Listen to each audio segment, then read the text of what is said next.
Hello കൂട്ടുകാരെ, ഇതേ 10-11 വർഷം മുമ്പ് ഒരിറ്റു ദാഹജലം ഇല്ലാത്തപ്പോൾ ഞങ്ങൾ കുഴിച്ച കുഴൽക്കിണറാണിത്. കണ്ടോ, ഇപ്പോഴും 11 വർഷം കഴിഞ്ഞിട്ടും വെള്ളം നിറഞ്ഞ് കവിഞ്ഞ് ഒഴുകുകയാണ്. കണ്ടോ, ഇതാണ് കുഴൽക്കിണർ.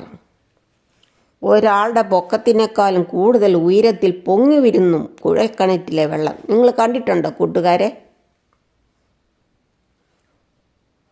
ഒരു 11 വർഷമായി ഇത് കുഴിച്ചിട്ട്. ഞങ്ങൾ 150 അടി താഴ്ത്തിയതേ ഉള്ളൂ കേട്ടോ. കണ്ടോ, ഇപ്പോഴും വെള്ളം കവിഞ്ഞൊഴുകുന്ന കണ്ടിട്ടുണ്ടോ നിങ്ങൾ? ഇപ്പോൾ ഇത് ആർക്കും വേണ്ട, ഇഷ്ടം പോലെ വെള്ളം എല്ലായിടത്തും ആയി. അന്ന് ഇച്ചിരി വെള്ളം കിട്ടാൻ ദാഹിച്ചിരിക്കുകയായിരുന്നു. ഒരിറ്റു ദാഹജലം കിട്ടാനില്ലാത്തത് വർഷമായിരുന്നു അത്. അതായത് ഞങ്ങൾക്ക് ഇവിടുന്ന് 200 മീറ്റർ ദൂരെ നടന്നു പോയി വെള്ളം കോരണം. അതായത് വല്ലപ്പോഴുമൊക്കെ ആ വെള്ളം കിട്ടുള്ളൂ, അത് പൈപ്പ് വെള്ളം. ഇപ്പോൾ ഇഷ്ടം പോലെ വെള്ളമായി. ഇപ്പോൾ ഇതാർക്കും വേണ്ടതാനും. കണ്ടോ, ഇപ്പോൾ അവിടെയും കണ്ട റബ്ബർ തൈ നട്ടിട്ടുണ്ട്. അവർക്ക് വേണ്ടി പൈപ്പിട്ട് എടുക്കുകയാണ് വേനൊക്കെ ഒഴിക്കാൻ. കണ്ടോ, അല്ലാതെ ഇത് ആർക്കും വേണ്ട. ഞങ്ങളിത് കുഴിച്ചതാണ്.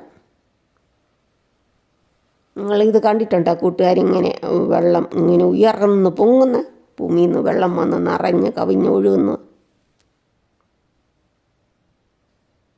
അന്നിത് കിട്ടിയപ്പോൾ ഞങ്ങൾക്ക് എത്ര സന്തോഷമായിരുന്നു. ഇന്നലെ ഞങ്ങൾ അവിടെ പോയപ്പോൾ കണ്ടതാണിത്.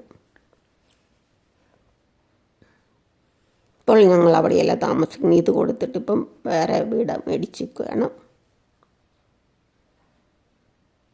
കണ്ടോ, വെള്ളം കണ്ടോ ഒഴുകുന്ന, നിലത്തൂടെ ഒഴുകുന്ന കണ്ടോ. താങ്ക് യു കൂട്ടുകാർ, സബ്സ്ക്രൈബ് ചെയ്യണേ.